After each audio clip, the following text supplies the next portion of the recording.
माता दी दोस्तों स्वागत है आपका हमारे चैनल में। दोस्तों आज हम इस वीडियो में बात कर रहे हैं वृश्चिक राशि वालों के लिए 25 और 26 मई ये जो 2 दिन हैं ये कैसे रहेंगे, इसके बारे में हम बात करेंगे दोस्तों। लेकिन दोस्तों चैनल पर यदि नए आए हैं तो चैनल को जरूर सब्सक्राइब करें, साथ में बेल आइकन है उसको भी प्रेस करना बिल्कुल ना भूलें ताकि मेरी जो भी नई वीडियोज़ आए उसकी नोटिफिकेशन आप तक पहुँच सके। तो चलिए दोस्तों शुरू करते हैं आज की वीडियो और बात करते हैं 25 और 26 मई के लिए। दोस्तों सबसे पहले पंचांग की बात कर लेते हैं। 25 मई को जो पंचांग रहेगा 25 मई 2020 दिन सोमवार है। तृतीया तिथि रहेगी, मृगशीर्ष नक्षत्र, शुक्ल पक्ष का समय है और अभिजीत समय रहेगा सुबह 11:50 से लेकर दोपहर के 12:45 तक। ये शुभ समय है दोस्तों। और राहु काल की जो स्थिति है, राहु काल सुबह 7:08 से लेकर सुबह के 8:57 तक राहु काल में की स्थिति है। राहु काल शुभ नहीं होता है तो इसमें कोई भी शुभ कार्य ना करें। अब बात कर लेते हैं 26 मई के पंचांग के लिए। तो 26 मई 2020 दिन मंगलवार है, चतुर्थी तिथि रहेगी, आद्रा नक्षत्र है, शुक्ल पक्ष का समय है। अभिजीत समय रहेगा सुबह 11:50 से लेकर दोपहर के 12:43 तक और राहु काल की स्थिति रहेगी दोपहर 3:44 से लेकर शाम को 5:28 तक। जो भी शुभ काम हो वो आप अभिजीत समय में करें, उसमें आपको चौगुना लाभ प्राप्त होता है। और राहु काल में आप किसी भी शुभ कार्य और नए कार्य से आपको बचना है। तो चलिए दोस्तों आप शुरू कर लेते हैं राशिफल की बात कि 25 और 26 तारीख में आपके लिए क्या स्थिति रहेगी इसके बारे में। दोस्तों 25 और 26 तारीख में जो चंद्रमा है उनका गोचर होगा मिथुन राशि में और ये मिथुन राशि जो है ये आपका अष्टम भाव है। यहाँ पर दोस्तों 24 मई को यहाँ पर जो बुध हैं उनका भी राशि परिवर्तन करेंगे बुध, और 24 मई को राशि परिवर्तन करके मिथुन राशि में ही गोचर कर रहे हैं। तो यहाँ पर दोस्तों बुध भी बैठे हुए हैं आपके अष्टम भाव में, साथ में राहु की भी युति रहेगी। चंद्रमा भी यहाँ पर इस मिथुन राशि में ही आपके इस समय में गोचर करेंगे। तो यहाँ पर दोस्तों थोड़ी सी परेशानी आपको रह सकती है क्योंकि यहाँ पर चंद्र राहु का ग्रहण दोष की स्थिति बन रही है। तो यहाँ पर जो ये युति है ये आपके लिए परेशानी बढ़ा सकता है। हालांकि दोस्तों बुध का जो राशि परिवर्तन है वो वृषभ राशि में अब तक बुध थे तो वो गोचर कर रहे थे और 24 मई को बुध देव मिथुन राशि में गोचर करेंगे। यहाँ पर राहुदेव पहले से ही विराजमान है और बुध ग्रह जो होते हैं ब्रह्मांड का बुद्धि देने वाला ग्रह इन्हें माना जाता है। तो यहाँ पर बुध भी बैठे हुए हैं राहु के साथ, सुंदरता और सौम्यता देने वाला ग्रह भी माना जाता है बुध को। तो ऐसे में बुध और राहु के साथ आकर आपकी जो राशि है ये आपकी राशि पर यहाँ पर क्या प्रभाव डालेगा, क्योंकि मिथुन राशि आपकी अष्टम भाव की राशि जहाँ पर बुध राहु और चंद्र की युति हो रही है। तो यहाँ पर ये जो युति होगी ये आपके ऊपर चंद्रमा का क्या प्रभाव रहेगा इस समय में, क्योंकि दोस्तों देवगुरु बृहस्पति और चंद्रमा दोनों का ही गुण पाया जाता है बुध में। और बुध देव जो है वो पालन पोषण उनका बृहस्पति देव ने किया था। बुध तर्क क्षमता के मालिक भी हैं, ज्ञान के मालिक भी हैं, व्यवसायिक गुण के भी मालिक हैं और आपके अष्टम भाव में बैठे हुए हैं। तो यहाँ पर कहीं ना कहीं कुछ स्थिति बुध के लिए यहाँ पर अष्टम भाव में स्थिति खराब रह सकती है, क्योंकि अष्टम भाव में जो भी ग्रह आ जाता है वो यहाँ पर परेशानी देता है। लेकिन दोस्तों ये जो मिथुन राशि है ये बुध की अपनी ही राशि है। साथ में दोस्तों यहाँ पर अपनी ही राशि में बुध आ रहे हैं और यहाँ पर 2 अगस्त तक रहेंगे। तो वृश्चिक राशि वालों के ऊपर अष्टम भाव में बुध का गोचर है और यहाँ पर राहु की भी युति हो रही है चंद्रमा के साथ। तो ये जो 2 दिन है 25 और 26 तारीख, यहाँ पर दोस्तों इस समय में थोड़ी सावधानी आपको रखनी होगी, क्योंकि दोस्तों यहाँ पर जो बुध ग्रह हैं वो आपके जीवन में तेजी से बदलाव ला सकते हैं। यहाँ से आपके धन भाव पर भी दृष्टि रहेगी तो कहीं ना कहीं खर्चों में बढ़ोतरी आपकी रह सकती है, सेविंग्स में कमी आ सकती है। तो आप थोड़ा सा ध्यान जरूर रखें इस समय में, क्योंकि दोस्तों इस समय में आप हो सकता है कि पैसे को पानी की तरह बहाएं। तो थोड़ा कंट्रोल करें, नियंत्रण करें, अपनी सेविंग्स पर ध्यान दें, अपनी सभी चीज़ों को बैलेंस करके चलें। जो भी आपके खर्चे हैं और जो भी आपकी इनकम है, आपकी जो सेविंग्स है, दोनों में एक तरीके से तालमेल बिठाने की कोशिश करें। पहले से ही अपने सभी खर्चों को प्लान कर लें कि कैसे आप उन्हें खर्च करेंगे और सभी चीज़ों को आप थोड़ा कंट्रोल करने की कोशिश करें। ये जो 2 दिन हैं यहाँ पर आपके यदि खर्चे अलग हैं और यहाँ पर खर्चे काफ़ी आप करते हैं तो आने वाले समय में दोस्तों परेशानी उत्पन्न हो सकती है। सेविंग्स को बचा कर चलें।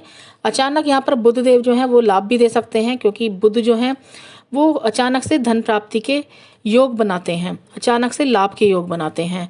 तो ये जो बुध का गोचर है यहाँ पर, ये अचानक लाभ को भी दर्शा रहा है। लेकिन राहु भी यहाँ पर विराजमान है, तो हो सकता है कि आप धन को गलत तरीके से कमाने की सोचें। जल्दी धन कमाने की आपकी फितरत रहेगी। इस तरीके का भ्रम जो है वो राहु देंगे आपको, क्योंकि आप किसी शॉर्टकट से जल्दी आपको धन कमाने का आपका मन रहेगा कि मैं जल्दी से पैसा कमा लूं।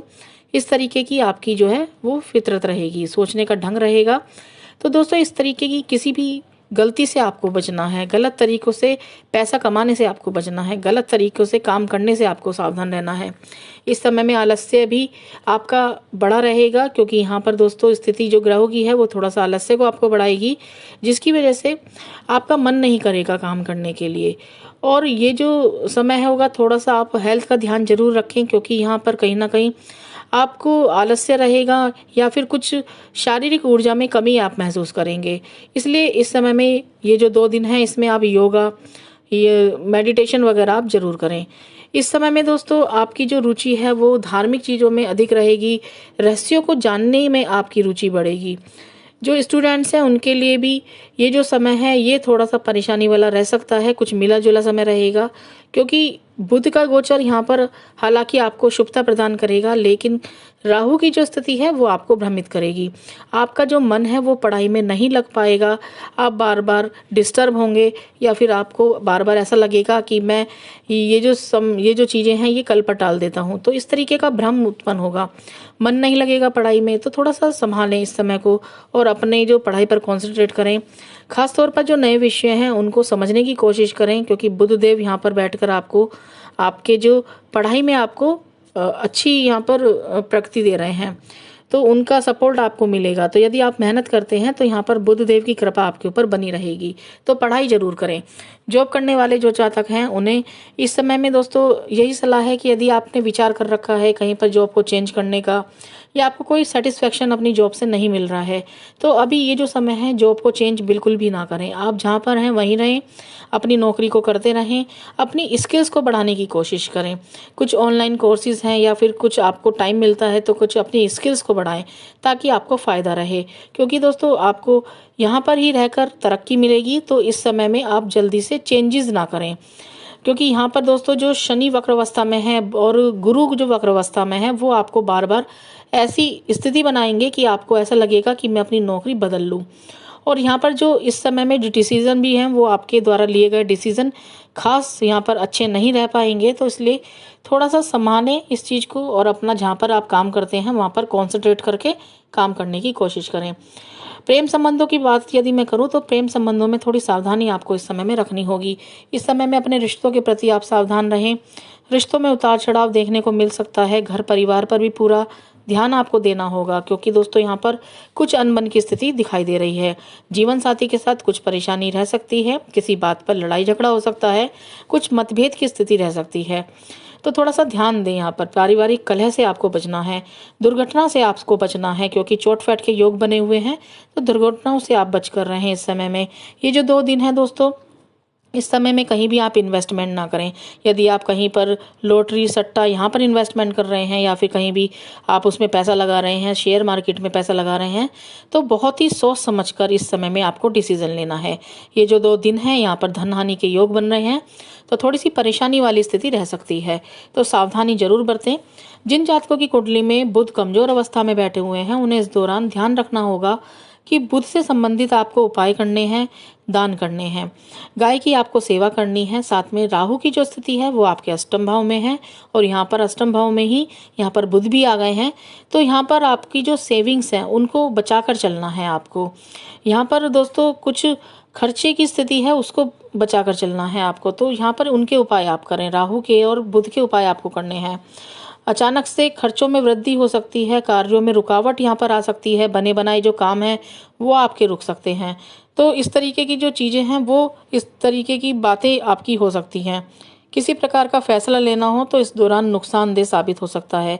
तो अगर आप धैर्य से सोच समझकर काम करते हैं, सही तरीके से सभी चीज़ों को जांच पड़ताल करके ही आप आगे बढ़ते हैं, सही तरीके से डिसीजन लेते हैं और सही मार्ग पर चलते हैं दोस्तों, सही कर्म करते हैं, अच्छे कर्म करते हैं, तो आपको सफलता जरूर मिलेगी। इस समय में दोस्तों थोड़ा ध्यान जरूर रखें, हेल्थ का ध्यान रखना है आपको। साथ में यहाँ पर जो आपको किसी को कर्जा नहीं देना है, थोड़ा कर्जों के लेन देन से आप ध्यान रखें दोस्तों। किसी को धन ना दें, ना उधार दें, ना उधार लें। शत्रुओं से सावधान जरूर रहें। किसी भी लड़ाई झगड़ों से आपको दूर रहना है। कोर्ट कचहरी मुकदमे की स्थिति बन सकती है, लड़ाई झगड़ों की स्थिति बन सकती है, कहीं पर आप कानूनी मामले में फंस सकते हैं। तो यहाँ पर इन सभी बातों से आपको सावधान रहना होगा दोस्तों। जो व्यापारी वर्ग हैं उनको भी थोड़ा यहाँ पर सोच समझकर चलने की आवश्यकता रहेगी। हालांकि यहाँ पर धन की स्थिति आपके लिए अच्छी रह सकती है, तो आप परेशान ना हो, लेकिन यहाँ पर इन्वेस्टमेंट को लेकर बेहद सावधानी बरतें। अब बात कर लेते हैं उपाय के लिए। तो ये जो 2 दिन है दोस्तों, इसमें आपको गाय की सेवा करनी है और गणपति भगवान यानी गणेश जी की आप पूजा आराधना करें। और दोस्तों इसके अलावा हनुमान जी की उपासना आपको करनी है। सूर्य को आप जल जरूर चढ़ाएं। ये आप सभी तरीके के उपाय करें, आपके लिए बहुत फायदेमंद रहेगा।